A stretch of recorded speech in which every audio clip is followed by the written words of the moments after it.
الحمد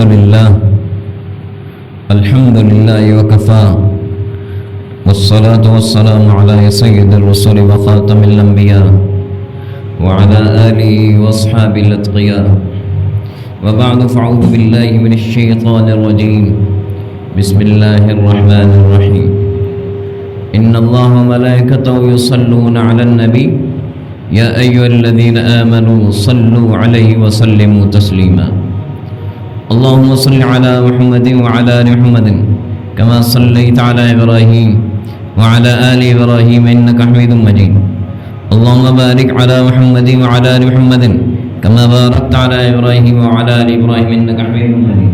محترم حضرات، اللہ تعالیٰ کی فرما برداری ایک بہت بڑی سعادت ہے انسان کے لیے، خوش نصیبی ہے، اور اللہ تعالیٰ کی نافرمانی بہت بڑی بدبختی اور شقاوت ہے انسان کے لیے. جو آدمی اللہ کی فرما برداری میں ہے وہ بڑا خوش بخت انسان ہے، اور جو اللہ کی نافرمانی میں ہے وہ بڑا کم نصیب انسان ہے. انسان اللہ کا پسندیدہ کب بنتا ہے؟ حضرت سہل بن عبداللہ فرماتے ہیں انسان نیکی کے کام کرنے سے اللہ کا دوست نہیں بنتا، وَلَٰكِن مَنِ اجْتَنَبَ مَا نَهَىٰ عَنْهُ اللَّهُ. جو آدمی اللہ کی منع کی ہوئی چیزوں سے بچتا ہے تب وہ اللہ کا دوست بنتا ہے. میں گناہوں سے بچنا، اللہ کی نافرمانیوں سے بچنا، یہ اسی آدمی کا کام ہے جو اللہ کا مقرب و پسندیدہ. اللہ کا مقرب اور پسندیدہ آدمی اللہ کی نافرمانیوں سے بچتا ہے، گناہوں سے بچتا ہے. وَأَمَّا أَعْمَالُ الْبِرِّ يَعْمَلُهَا الْبِرُّ وَالْفَاجِرُ. جو نیکی کے کام ہیں وہ نیک لوگ بھی کرتے ہیں، گناہگار لوگ بھی کرتے ہیں. نیکی کے کام نیک لوگ بھی کرتے ہیں، گناہگار لوگ بھی کرتے ہیں. آپ نے دیکھا ہوگا بڑے بڑے گناہگار لوگ بھی نیکی کے کام کرتے ہیں.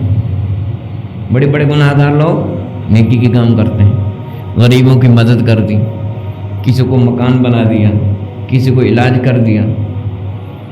اس طرح نیکی کے بڑے بڑے کام ہیں، لیکن ایک کرتے بھی بڑے بڑے گناہگار لوگ کرتے ہیں. لیکن فرمایا انسان بے شک اللہ کے یہاں نیکی کی قدر ہے، ایسی بات نہیں ہے. جو نیکی کر رہا ہے صحیح طریقے سے کر رہا ہے اللہ کے یہاں اس کا اجر ہے. لیکن جب انسان اللہ کی منع کی ہوئی چیزوں سے بچتا ہے تو اس سے انسان اللہ کا مقرب بنتا ہے، جن چیزوں سے اللہ نے منع کیا. اللہ تعالیٰ فرما رہے ہیں وَلَا تَتَّبِعُوا خُطُوَاتِ الشَّيْطَانِ. اے میرے بندو، شیطان کے قدموں پہ مت چلو. تو شیطان کے قدم کیا ہیں ہمیں پتہ ہو تاکہ ہم ان پہ نہ چلیں.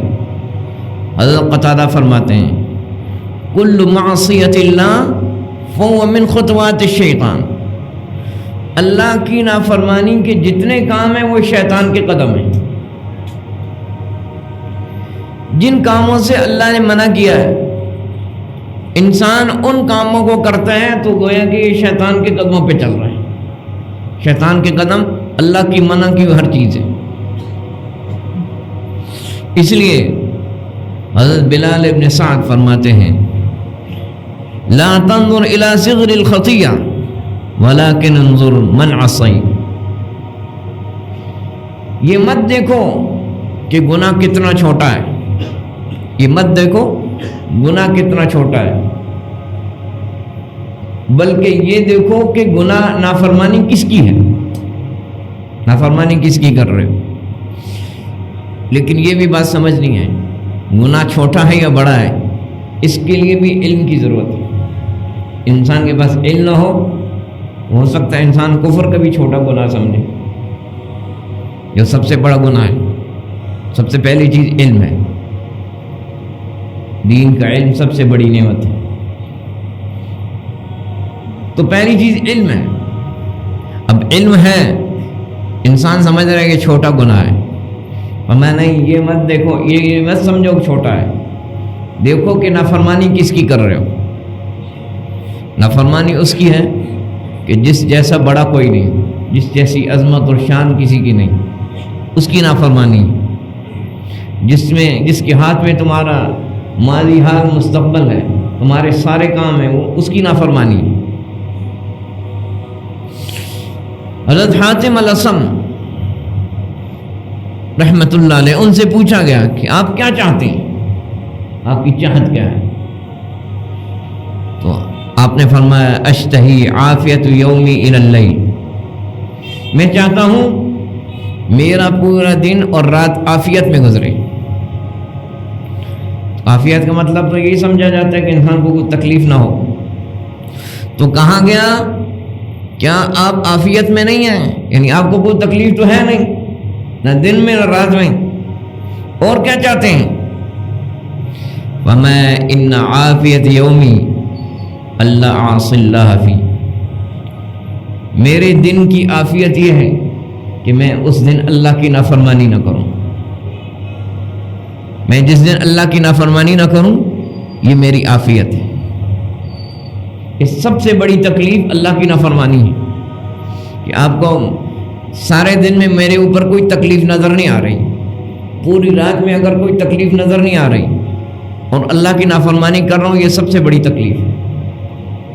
اور میں اللہ کی نافرمانی نہ کروں، یہ میں چاہتا ہوں، یہ میرے دن کی عافیت ہے. حضرت عمر بن عبدالعزیز رحمۃ اللہ علیہ خطبہ دے رہے ہیں، فرماتے ہیں افضل العبادہ اجتناب المحارم واداء الفرائض. سب سے بڑی عبادت کیا ہے؟ سب سے بڑی عبادت یہ ہے کہ انسان جن باتوں سے اللہ نے منع کیا ان سے رک جائے، اور جن باتوں کا اللہ نے حکم دیا فرائض ان کو کر لے.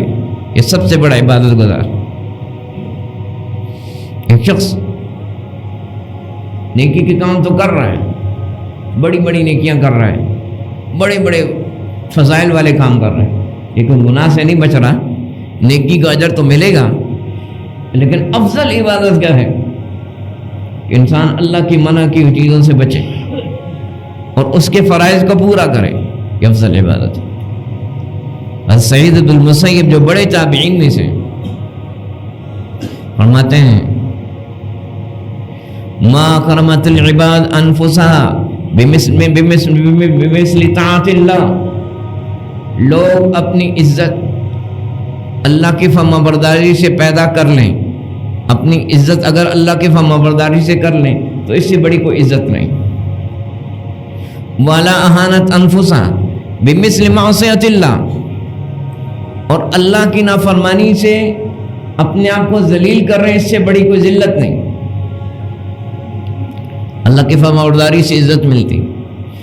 سب سے بڑی عزت تو ہے کہ انسان کائنات کے اور جہانوں کے رب کی نظر میں عزت والا ہے. سب سے بڑی عزت تو یہ ہے، اور سب سے بڑی ذلت یہ ہے کہ انسان جہانوں کے رب کی نظر میں ذلت والا ہے. سب سے بڑی ذلت ہے. تو سب سے بڑی عزت تو اللہ کی فرمانبرداری سے ملتی ہے. اللہ کی فرمانبرداری کرتا ہے تو رب العالمین کی نگاہ میں عزت والا ہے، اور اگر اللہ کی نافرمانی کرتا ہے تو رب العالمین کی نگاہ میں ذلت والا ہے. تو اس اصل عزت و ذلت تو وہ ہے. اور فرمایا کفا بالمؤمن نصرۃ من اللہ ان یری عدوہ یعمل بمعصیۃ اللہ. وہ انسان چاہتا ہے کہ اللہ کی مدد مجھے ملے، تو اس سے بڑی کوئی مدد نہیں ہو سکتی کہ انسان اپنے دشمن کو اللہ کی نافرمانی میں دیکھے. دشمن کو اللہ کی نافرمانی میں دیکھے. دشمن اللہ کی نافرمانی میں ہے تو نافرمانی اللہ کی سب سے بڑی ہلاکت کی چیز. دشمن کی ہلاکت سے انسان خوش ہوتا ہے. تو اگر اس کا دشمن اللہ کی نافرمانی میں ہے تو اس سے بڑی اس کی مدد کوئی ہو ہی نہیں سکتی کہ ہلاکت کے اندر پڑ گیا. اس لیے یاد رکھنا اللہ کی نافرمانی بہت بری چیز ہے. حضرت عروہ بن زبیر فرماتے ہیں اذا رأيت رجل يعمل الحسنة فاعلم ان لها عنده اخوات. جب تم دیکھو کوئی آدمی نیکی کے کام کر رہا ہے، کوئی نیکی کر رہا ہے، اس نیکی کا پابند ہے، وہ سمجھ لو کہ اس کی اور بھی نیکیاں ہیں، اس کی نیکی کی بہن نیکی ہے۔ اور جب تم کسی شخص کو دیکھو یعمل السیئہ فاعلم ان لہا عنده اخوات، گناہ کر رہا ہے تو یہ سمجھ لو کہ اس کے اور بھی کوئی گناہ ہے، نیکی کر رہا ہے تو سمجھ لو اس کی اور نیکیاں ہیں، گناہ کر رہا ہے تو سمجھ لو اس کے اور بھی گناہ ہیں۔ کیوں؟ فإن الحسنة تدل على أختها وإن السيئة تدل على أختها، کیونکہ نیکی دوسری نیکی کی طرف لے کے جاتی ہے اور گناہ دوسرے گناہ کی طرف لے کے جاتا ہے۔ اگر کسی نیکی پہ جمع ہے سمجھ لو کہ اس کی اور بھی نیکیاں ہیں جو اس نیکی کی طرف لے کے آ رہی ہیں، اور اگر کسی گناہ کو چھوڑ نہیں رہا تو اس کا مطلب ہے اس کے اور بھی گناہ ہیں جو اس گناہ کی طرف لے کے آ رہے ہیں۔ اس کا مطلب ہے کہ گناہ انسان کے لیے سب سے بڑی نقصان دہ چیز ہے، انسان کے لیے سب سے بڑی مضر چیز گناہ اللہ کی نافرمانی ہے۔ اس لیے انسان کو توبہ کرنا ضروری ہے۔ رسول کریم صلی اللہ علیہ وسلم نے فرمایا من حب ان تسرہ صحیفتہ فلیکثر فیہا من الاستغفار، جو آدمی چاہتا ہے قیامت کے دن اپنا اعمال نامہ دیکھے اور اعمال نامہ دیکھ کے خوش ہو جائے، جو ہم عمل کر رہے ہیں لکھے جا رہے ہیں، قیامت کے دن سامنے آئیں گے، میں بھی دیکھوں گا آپ بھی دیکھیں گے۔ اگر چاہتا ہے کہ اپنے عمل دیکھ لے اور خوش ہو جائے، اپنے اعمال نامہ دیکھ لے خوش ہو جائے، اس کو چاہیے استغفار بہت کرے۔ کیوں؟ کہ گناہ تو ہوتے ہی ہیں، غلطیاں تو ہوتی ہیں، استغفار ساتھ ساتھ دیکھے گا ان گناہوں کے ساتھ تو اس گناہوں کے دھونے کا سامان بھی اس کے پاس ہوگا، دیکھ کے خوش ہوگا۔ گناہ کو تو دیکھ کے تو انسان پریشان ہوگا۔ رسول کریم صلی اللہ علیہ وسلم نے فرمایا جو آدمی کہتا ہے استغفر اللہ الذی لا الہ الا هو الحی القیوم واتوب الیہ، استغفر اللہ الذی، میں اللہ سے مغفرت طلب کرتا ہوں، لا الہ الا هو الحی القیوم، جس کے سوا کوئی کارساز نہیں، جو زندہ ہے، سب کو تھامنے والا ہے، واتوب الیہ، میں اس کے رجوع کرتا ہوں۔ اگر یہ آدمی کہتا ہے، صدق کے دل سے کہتا ہے، یہ اس کا کہنا غفر له، اس کی مغفرت کا سبب بنتا ہے۔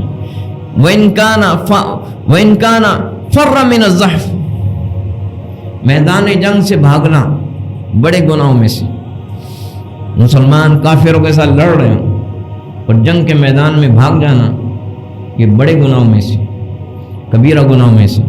لیکن فرمایا اگر یہ استغفر اللہ الذی لا الہ الا هو الحی القیوم واتوب الیہ، یہ اگر سچائی کے ساتھ کہتا ہے تو اگر جنگ سے بھاگا وہ گناہ ہے وہ بھی معاف ہو جاتا ہے۔ لیکن ضروری ہے یہ جو استغفار ہے، استغفار کی شرائط کے ساتھ ہو کہ اس گناہ پہ ندامت ہو اور اس گناہ کو دوبارہ نہ کرنے کا ارادہ ہو، یہ تب ہوگی استغفار، پختگی ہو۔ چنانچہ جب پختگی کے ساتھ استغفار کرے گا، مغفرت طلب کرے گا تو اللہ کو بڑی پسند ہے، اس لیے پختگی کے ساتھ بار بار مغفرت طلب کریں، بار بار۔ یہ نہیں کہ گناہ ہو گیا میں توبہ نہیں کرتا پھر بھی گناہ ہو جائے گا، نہیں بھائی، ابھی تو توبہ کرو اور سچی توبہ کرو اور ندامت اختیار کرو اور رو اللہ کے سامنے اور ارادہ کرو اور عزم کرو نہیں کروں گا، ابھی تو یہ کرو، یہ اس کی خیال نہ کرو کہ پھر ہو جائے گا، ابھی تو کرو۔ چنانچہ آپ صلی اللہ علیہ وسلم نے فرمایا، صحیحین کی روایت ہے، اذنب عبد ذنبا، جب کوئی انسان گناہ کرتا ہے، بندہ گناہ کرتا ہے، پھر کہتے ہیں اللہم اغفر لی ذنبی، اللہ تو میرا گناہ معاف کر دیں، اللہ تعالیٰ فرماتے ہیں اس کے یہ کہنے پہ، مغفرت طلب کرنے پہ اللہ کہتے ہیں اذنب عبدی ذنبا فعلم ان له ربا یغفر الذنب ویأخذ بالذنب، میرے بندے نے گناہ کیا ہے لیکن گناہ کے بعد اس کو معلوم ہے کہ میرا ایک ایسا رب موجود ہے کہ جو گناہ معاف بھی کرتا ہے، گناہ پہ پکڑتا بھی ہے، اس لیے پھر یہ توبہ کر رہے ہیں۔ تو اس کے توبہ کرنے پہ رب خوش ہو رہا ہے. پھر اسی حدیث میں فرمایا ثم عاد فاذنب، پھر دوبارہ گناہ کر لیتا ہے وہ. پھر کہتے ہیں رب اغفر لی ذنبی، اللہ میرے گناہ معاف کر دے. اللہ فرماتے ہیں عبدی اذنب ذنبا فعلم ان له ربا یغفر الذنب ویأخذ بالذنب. میرے بندے نے گناہ کیا، اس کو معلوم ہے اس کا رب ہے جو گناہ پہ پکڑتا بھی ہے وہ معاف کرتا ہے. پھر اس نے پھر گناہ کیا تیسری دفعہ، پھر کہتا ہے رب اغفر لی. پھر رب یہی کہتا ہے کہ میرے بندے کو معلوم ہے کہ اس کا رب ہے جو پکڑتا بھی ہے وہ معاف بھی کرتا ہے. یعنی اس کو اللہ کا یقین ہے، اور یہ یقین ہے کہ میرا رب ہے جو معاف کرتا ہے، اس لیے میں معافی مانگوں، اور نہیں معافی مانگوں گا تو پکڑے گا.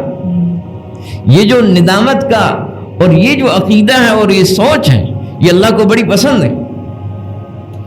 ہر دفعہ اس سوچ کے ساتھ توبہ کرتا ہے. لیکن یہ جو ہر دفعہ کی توبہ ہے، یاد رکھنا یہ پکی توبہ ہے. پکی توبہ کرتا ہے کہ اب نہیں کروں گا، اللہ معاف کر دے، اب نہیں کروں گا. لیکن پھر ہو گیا، پھر اس کو ایسے ہی ندامت ہوئی، پھر پکا چھوڑنے کا ارادہ ہوا، پھر رب خوش ہوتا ہے. پھر ہو گیا، پھر ندامت ہوئی، پھر پکا چھوڑنے کا ارادہ ہوا. بار بار اس کو پکی ندامت اور پکا چھوڑنے کا ارادہ اور پکا چھوڑنے کا عزم، بار جب ایسا ہو رہا ہے، اللہ تعالیٰ فرماتے ہیں اعمل ما شئت قد غفرت لک، اے بندے میں نے تیری مغفرت کر دی.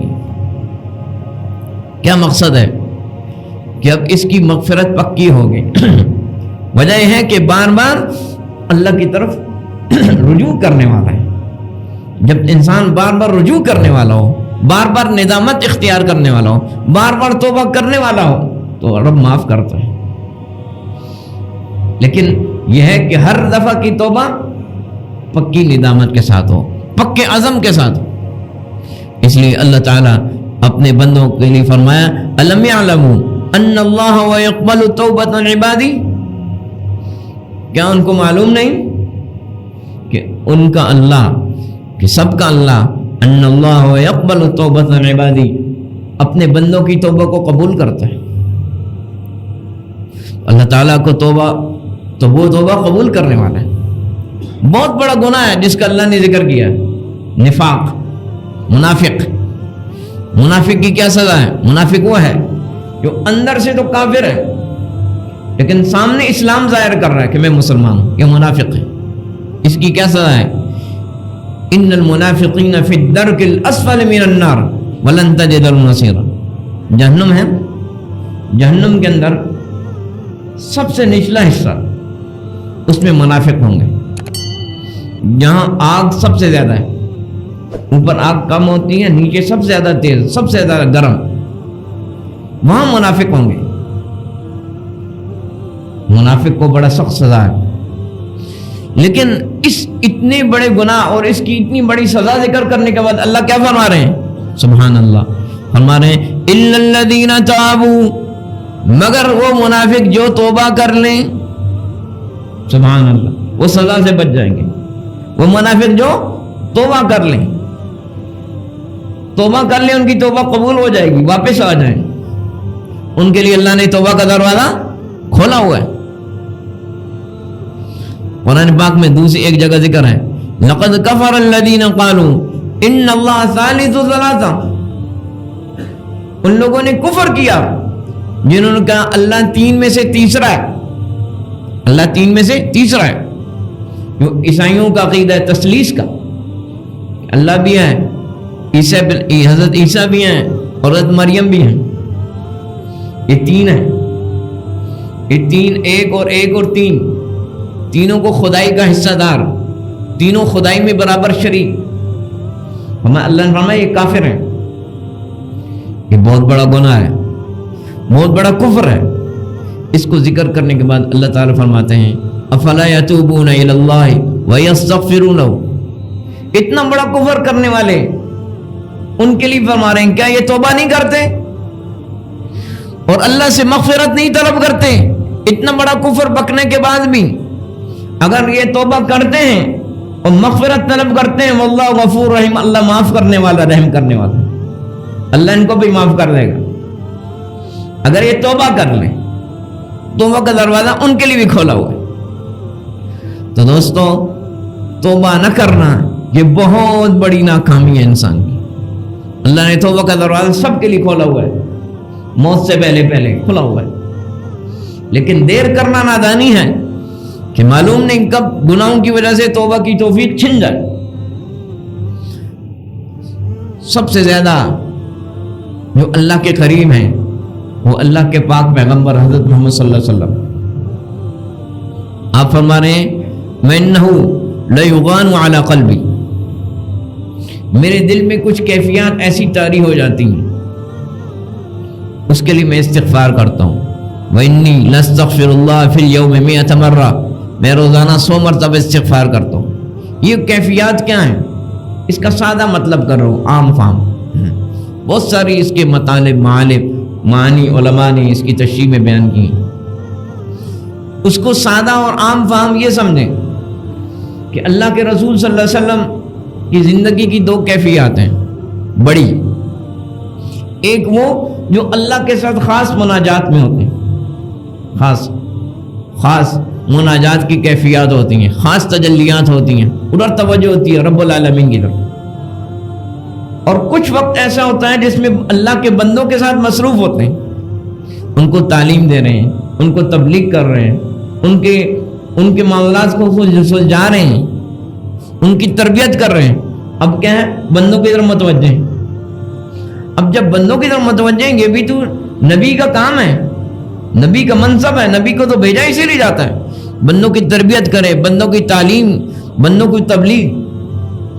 لیکن فرمایا جو وقت بندوں کی طرف متوجہ ہوتا ہوں، کیوں متوجہ ہوتا ہوں؟ اللہ کے لیے، اللہ کی طرف ان کو کرنے کے لیے، تو اس وقت میں وہ خاص مناجات کی کیفیات نہیں ہوتی۔